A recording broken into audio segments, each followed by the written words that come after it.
John chapter 9, verse 1. I read. And Jesus passed by.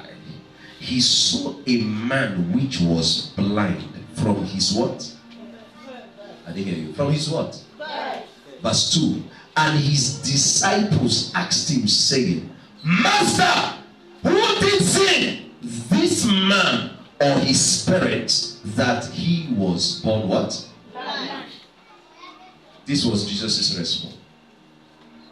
Jesus answered, neither had this man sinned, nor his parents, but that the works, emphasis on the works, but that the works of God should be made manifest in him.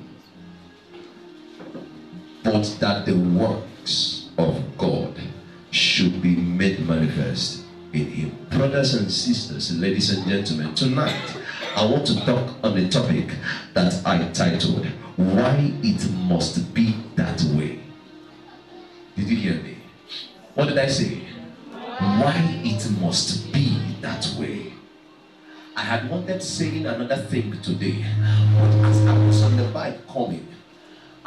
bike coming, the Spirit of the Lord said, your message has been changed. I was asking God, I said, why? He said, there are so many people who needs to hear what I want you to speak on today.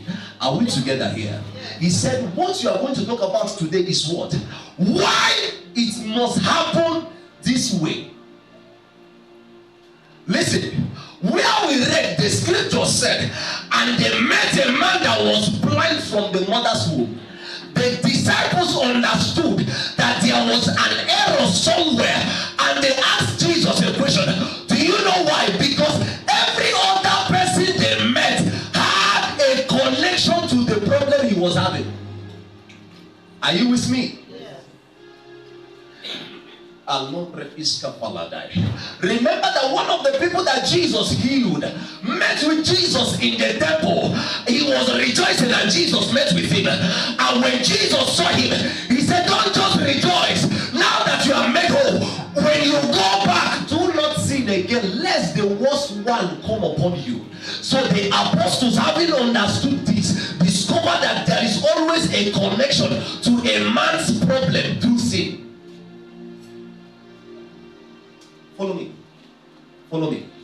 Are you with me here? Yes. So that was why they asked him, who has sinned? Was it his parents or himself that has sinned? Funny enough, Jesus said nobody sinned. It was nobody's fault. In other words, God allowed it to happen like that. Why? He says so that his works may be made manifest in the man.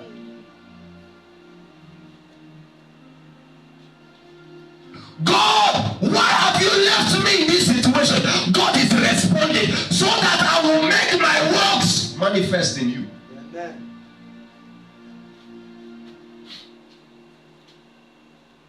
See, there are some situations you will go through.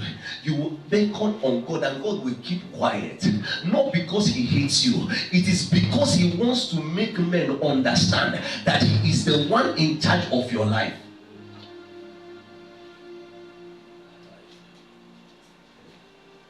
Are you with me here? Are you following me? That his works might be made manifest. Might be made manifest.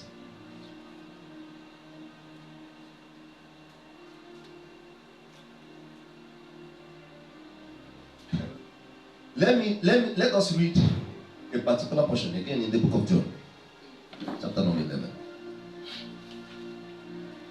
This one will amaze you. If you read this portion of the scripture in the book of John chapter number 11, you will not ask Jesus a question. Why are you like this? Did you hear me? John 11. I am telling you why it must happen what? In that way. Follow me. I'm trying to use 15 minutes. Please follow me. Let's roll. John 11. Are you there? I'll read from verse 1. Now a certain man was sick, named who? Lazarus. Thank you. Of Bethlehem or Bethany, the town of Mary and what? Her sister Martha. It was that Mary Please follow this story. Follow this story. First, who was sick? Who was Lazarus?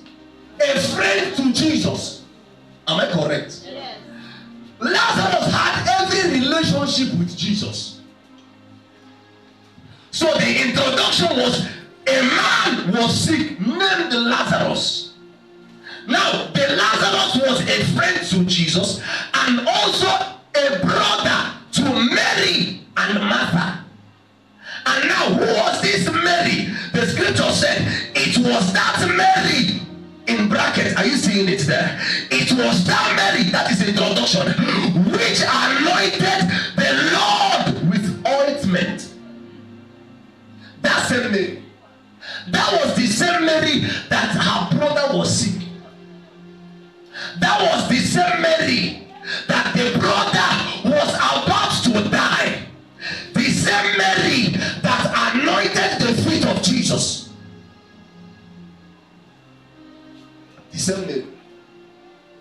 Listen, by the virtue of these two things, Jesus would have spoken a word and Lazarus will get healed.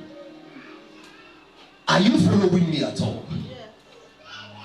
But the reason of these two things, Jesus would have spoken and said, let Lazarus be healed, and automatically Lazarus will be healed. Was it not the same Jesus that told the centurion that your servant is made whole? The Bible said the same hour, the same minute he said it, that was the same time the servant was healed. He would have done the same, but he kept quiet. Let's follow me. Follow me. This is why it must happen that way. If it doesn't happen this way, there is no other way it can happen.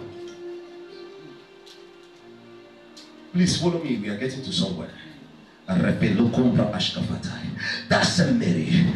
And it was that Mary which anointed the Lord with ointment and wiped his feet with her hair, whose brother was sick. Remember that the oil that Mary poured on the feet of Jesus was very costly. It was so costly that Judas Iscariot had to say, why waste this oil? Is it not better we would have sold it and take the money to give the poor? That's it. Now, there was a reason why John was making mention of all these things, so that you will understand the relationship they have with Jesus. Are you with me?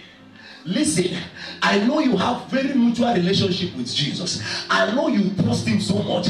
I know you pray a lot. I know you believe in him. I know you fast. But hear me, there are some times you will still call Jesus. He will keep quiet, not because he hates you, but because he wants to manifest his works in you.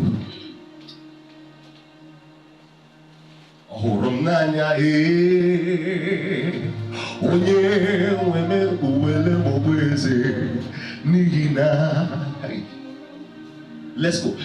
Are you following me?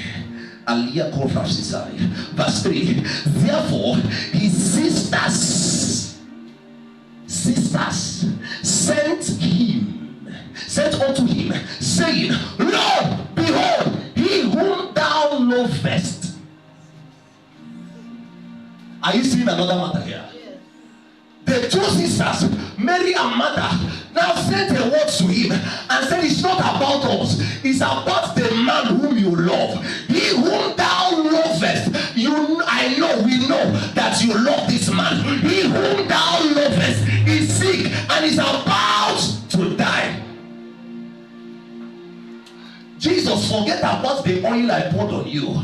Are you with me now? Jesus, forget about our own relationship, but look upon this man and understand the kind of relationship you have with him.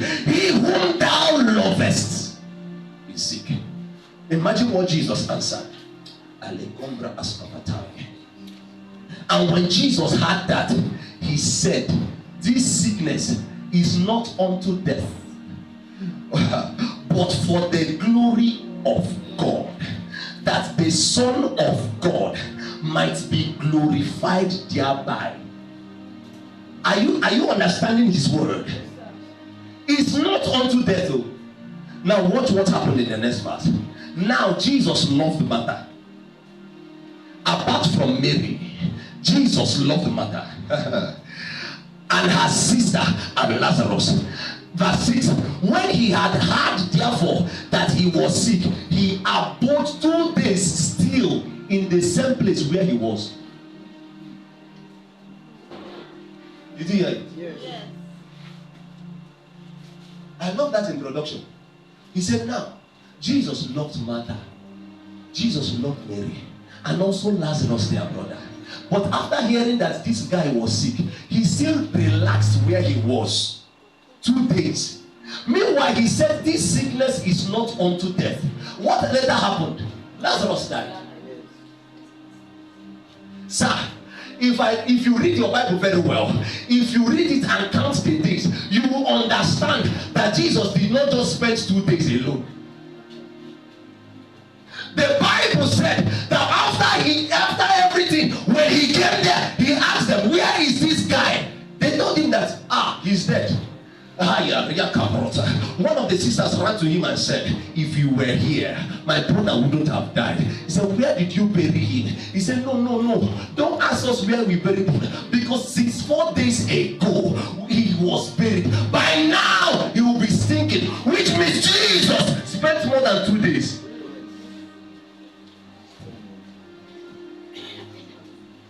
Why did he spend time?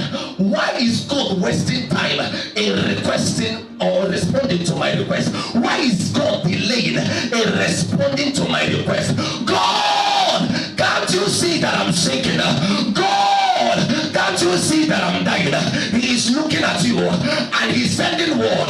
This thing that is happening unto you is not unto death, but I want to, through that thing, glorify myself in you. And at the end of the day, you will understand that the same person you are praying for, praying about, will die. And you are asking God, where are you? I thought you said you love me. And God is saying, I love you so much. And that is why I kept quiet. Because the thing that will come after will be greater than the last. Are you following me here? God, why are you delaying? The Bible said he spent more 2 days. He spent more 2 days. He spent more 2 days. I was on the bike. The Lord said to me, do you know what testimony means? I said, no, sir. He said, testimony is not the meaning of whatever you are saying. Let me tell you the meaning of testimony. He said, testimony is acknowledging the works that I do in a woman, in a person. Are you following me? Acknowledging my work in a man's life, and then the man praising me because of what I have done. And here come and higher. If it does not happen that way, you will not have a reason to thank God. Are you with me here? If it doesn't happen like that, you will not have a reason. You will never have a reason. You will never have a reason. Jesus, there is no need coming close. This guy is dead.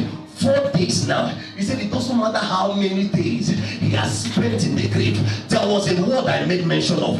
I said this sickness is not unto death.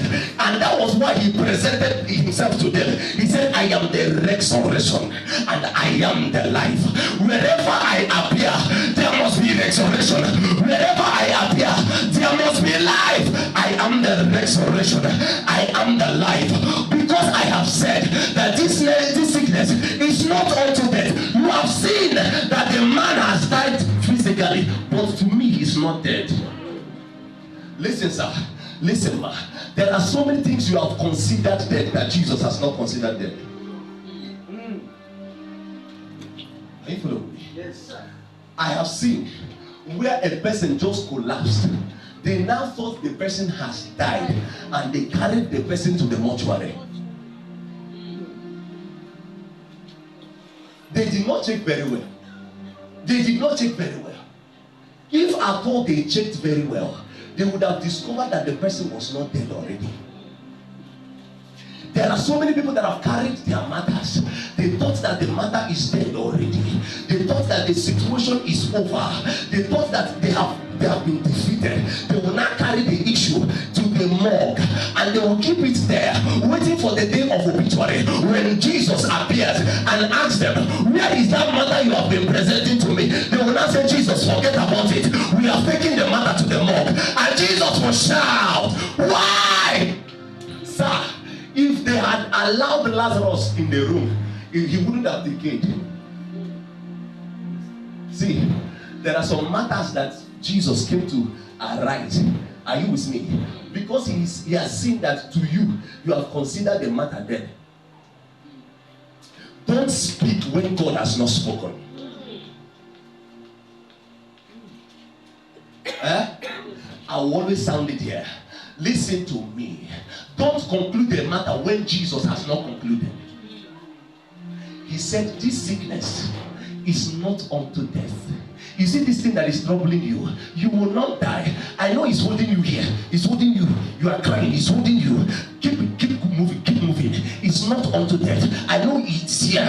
You are like this. Keep moving. Keep moving. I know sometimes you will lie down as though your own is finished. He's telling you this sickness akrafetua. No wonder Isaiah said, whose report should we believe?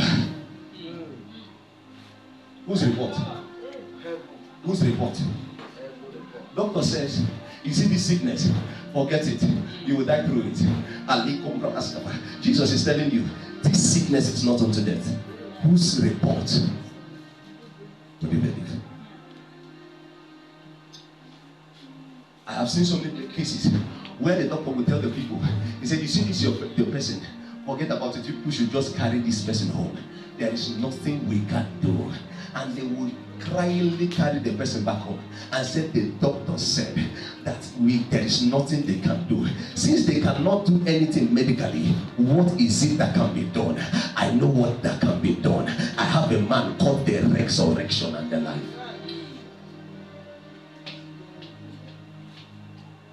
No problem. When the doctors reject him, no problem, carry him home. And don't just carry him home like that. Carry him to the altar of fire.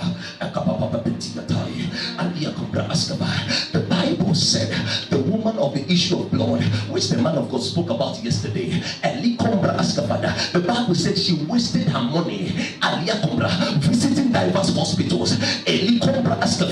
But something happened. When she heard that Jesus was coming, she said in herself, I know I have spent all my money. I know I have spent everything I have, but I know that this man, if only I can touch the hem of his garment, everything that I carry inside of me that is called sickness will leave me alone. It takes belief to push further. It takes faith to move ahead. If you don't have faith, you cannot move ahead. The Bible said we are not of them that walk by sight, we are of them that walk by faith, which means there is a signal that is called faith. Whenever you see the signal, it will keep you walking. It will keep you walking. We don't walk by sight because those things which are seen are temporal, but those things which are not seen are internal. Why God has allowed it is because he wants to reveal himself in you. Hear me. Hear me. There are so many people that are waiting for your testimony, so that through your testimonies they will come to Christ. Did you hear me? There are people that doesn't need preaching. They don't need the Bible said. They only need, this was what happened. This was what happened. This was what happened. They will ask you, how did it happen? How did it happen? This man was blind. Not because nobody sinned. It is because I want to review my word. Man, listen. That testimony you have been praying for, it will never be a testimony until you pass through turmoils. How does testimony come? Is it not through trouble? When you have passed through troubles, after the whole hecticness of the troubles, after the whole problems, after the whole turning around, then you will not come out and say, oh, praise be to God, that after all these things, the Bible said, in all these things, we are more than. In all these things, which means there were so many things he faced. Listen, whenever you are passing through a problem, don't see the problem, look at the testimony. Are you with me? Whenever you are passing through difficulties, stop looking at the difficulties. Look at the testimony. There is a reason why God is allowing you to be there. This was the same Mary that bought the oil. If they would have stoned Jesus, they would have abused him, they would have cursed him. Imagine how much oil I poured on your feet, and still with me, this my hair. Do you know how much they sell hair in the market? With my hair, I cleaned your feet. Do you know how far? Do you know it was the costliest oil in the market that I broke and I poured on your feet? And this one was done. I said, Jesus, I thought you loved Lazarus. Now you have shown me how much you love this boy. If you had done this to him, I don't know what will become of us in the future. But no, they did not abuse Jesus. No wonder the Bible said in all these things, Job judged God faithful. He did not abuse him because he knows that the later days of his life will be greater than the former. The Bible said that everything the Lord replenished, restored to Job, was 10 times better than the previous. I am speaking to somebody. Listen to me. I know you have lost something. I know you have lost something. I know you have lost somebody. But can I tell you something? The miracle that is ahead